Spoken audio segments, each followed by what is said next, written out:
새벽 성경 강도 욥기 8번째 시간입니다.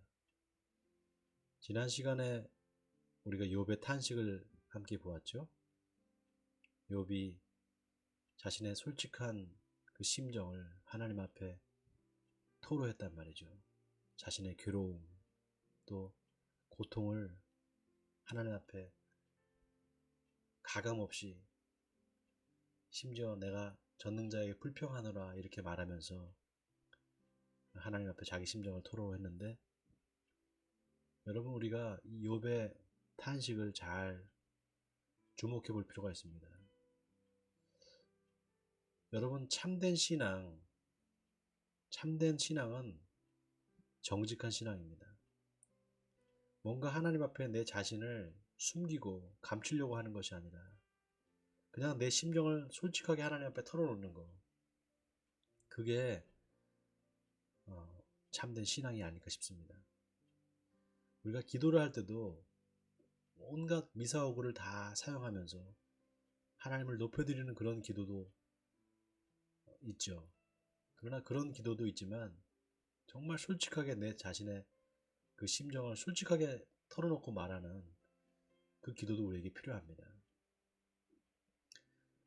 하나님께서 우리의 마음을 다 아셔요.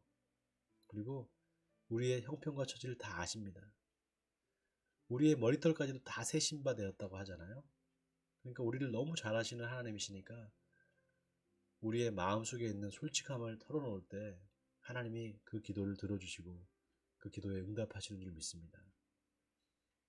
욥이 그렇게 기도하자 그게 이제 어떻게 보면 하나님께 대한 불평이고 자기 자신의 신세한탄처럼 이렇게 느껴진단 말이죠. 또 욥이 자기가 잘못했다가 꼭 솔직하게 뭔가 고백을 하거나 내가 이런 잘못을 했습니다, 회개를 하면 좋겠는데, 욥이 불평만 하지 자신의 죄가 있다, 회개를 하지 않는단 말이죠.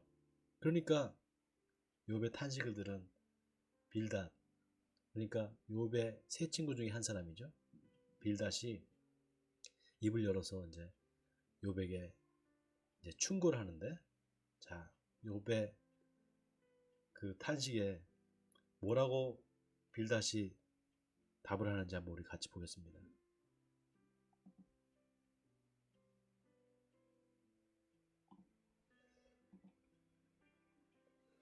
수아 사람 빌닷이 대답하여 이르되 내가 어느 때까지 이런 말을 하겠으며 어느 때까지 내 입의 말이 거센 바람과 같겠는가.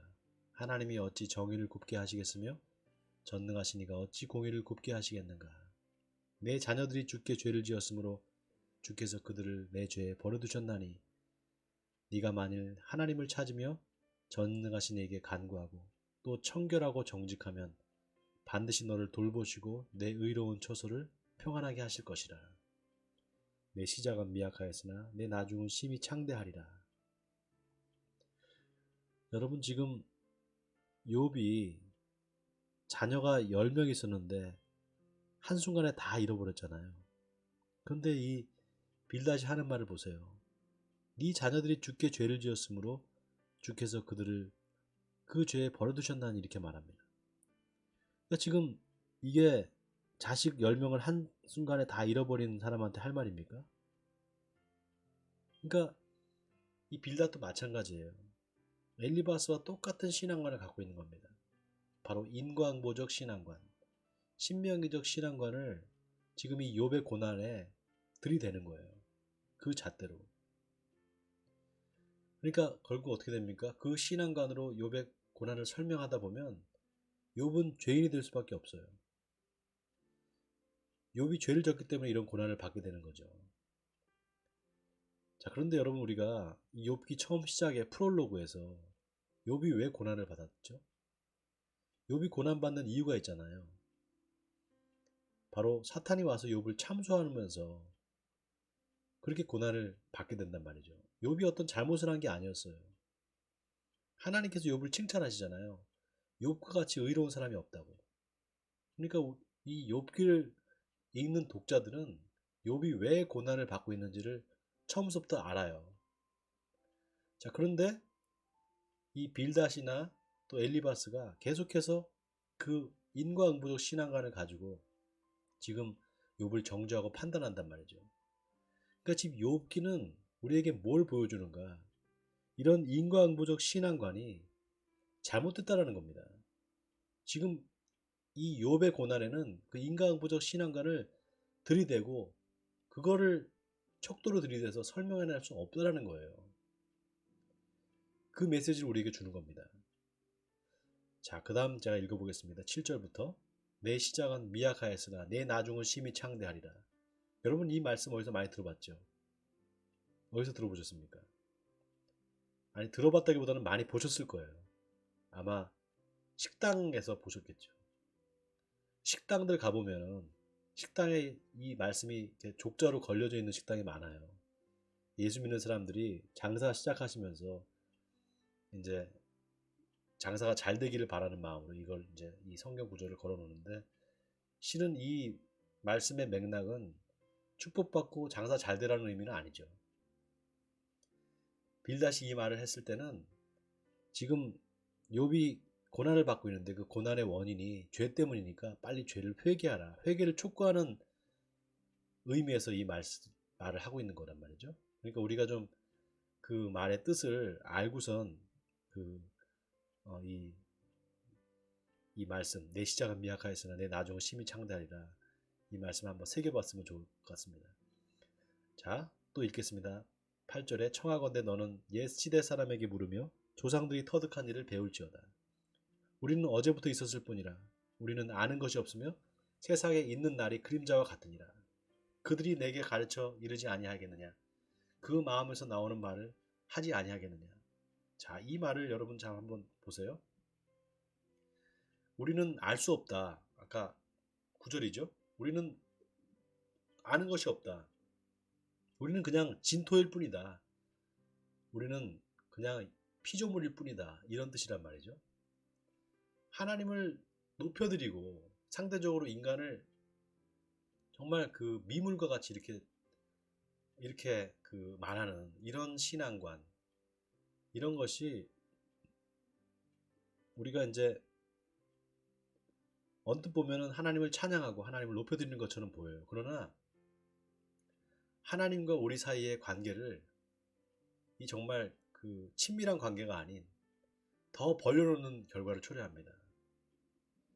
여러분 우리 인간의 고난에 대답해 줄 수 없는 거기에 답을 줄 수 없는 하나님이라면 그 하나님이 우리에게 무슨 의미가 있겠습니까? 그 신앙이 우리에게 무슨 도움이 되겠어요? 지금 빌닷이나 엘리바스나 다 그런 식의 생각을 하고 있는 거예요. 하나님은 전능하시고 전지전능하시고 하나님은 위대하시고 우리 인간은 너무 하찮고 우리 인간은 너무 미물이기 때문에 우리가 당하는 고난 이게 어쩌면 당연한 거고 우리는 빨리 회개해야 되고 이제 그렇게 되는 거죠. 그게 절대로 그 고난받는 사람한테 위로가 안 됩니다. 그런 신앙관이. 그렇다고 해서 이 인과응보적 신앙관, 이 신명기적 신앙관이 잘못됐다는 게 아니에요. 그것도 맞습니다. 그러나 그거를 적용하는 데 있어서는 조심해야 된다는 거죠. 욥은 그냥 까닭 없이 어떻게 보면 고난을 받고 있는 거예요. 의인이 받는 고난이란 말이죠. 죄인이 받는 고난이 아니라. 여기에 우리가 욥기를 보는 관점이 있는 겁니다. 욥의 이야기가 우리에게 주는 메시지가 바로 거기 있어요. 자, 계속 읽겠습니다. 11절 왕골이 진펄 아닌 데서 크게 자라겠으며 갈대가 물 없는 데서 크게 자라겠느냐. 이런 것은 새순이 돋아 아직 뜯을 때가 되기 전에 다른 풀보다 일찍이 마르느니라.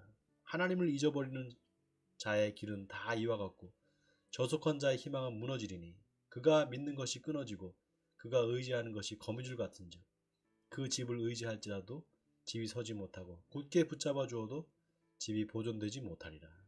그는 햇빛을 받고 물이 올라 그 가지가 동산에 뻗으며 그 뿌리가 돌무더기에 서리어서 돌 가운데로 들어갔을지라도 그곳에서 뽑히면 그 자리도 모르는 채하고 이르기를 내가 너를 보지 못하였다 하리니 그 길의 기쁨은 이와 같고 그 후에 다른 것이 흙에서 나리라. 여러분 여기 보세요. 지금 뭘 얘기합니까? 자연 법칙을 얘기하는 거잖아요. 왕골이 진펄 아닌 데서 크게 자라겠느냐? 그 갈대 있잖아요. 갈대. 그 갈대가 진흙벌이 아닌 데서 크게 자라지 않잖아요. 진흙벌에서 크게 자란단 말이죠.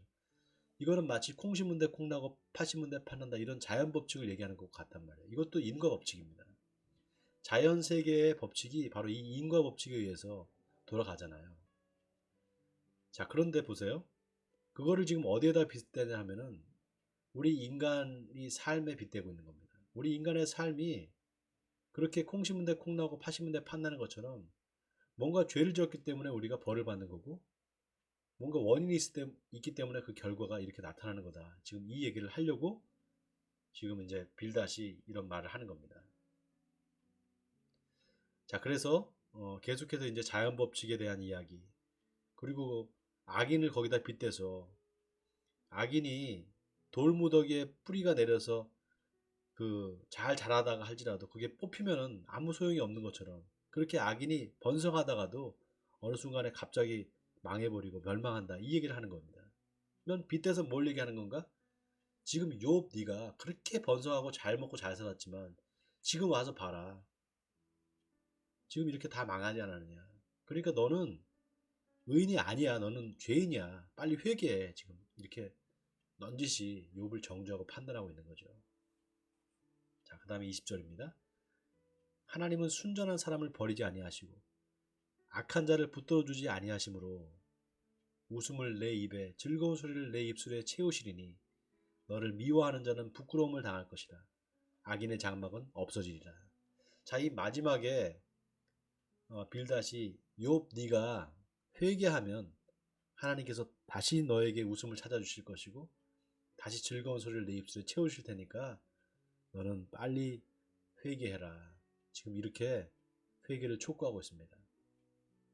여러분 이 빌닷이나 엘리바스나 똑같이 이 인광부적 신앙 또 신명기적 신앙을 갖고 있어요.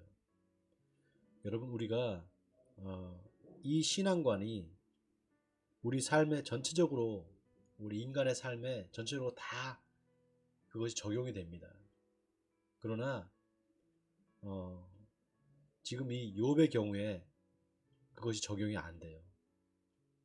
그러니까 이거는 뭔가 우리에게 주는 메시지가 있는 거예요. 인광부적 신앙관 이것만으로 하나님과 세계, 하나님과 인간의 그 관계를 설명해낼 수 없다는 겁니다. 여기서 뭔가 조금 우리가 다르게 보는 시각을 가질 필요가 있어요. 바로 욥이 당하는 그 고난이 뭔가 하나님의 계획과 섭리 안에 있다는 거죠. 우리는 지금 알 수는 없지만 욥도 지금 현재는 알 수가 없어요. 그러나 그것의 의미를 그 고난의 의미를 찾는 욥의 모습 거기서 우리가 깨달아야 되는 게 있습니다. 바로 우리도 우리 인생에서 여러 가지 고난을 만날 때 그 고난의 의미를 하나님께 묻고 찾는 그런 모습이 바로 신앙인의 모습이고 그런 모습을 통해서 하나님의 뜻이 드러나고 하나님을 더 가깝게 우리가 만날 수 있는 그런 기회가 된다는 것입니다. 자, 오늘 여기까지 할 텐데요. 이 욥기를 우리가 보면서 여러 그 논쟁이 이제 나옵니다. 변론이 나오고 욥과 욥의 친구들 사이의 변론.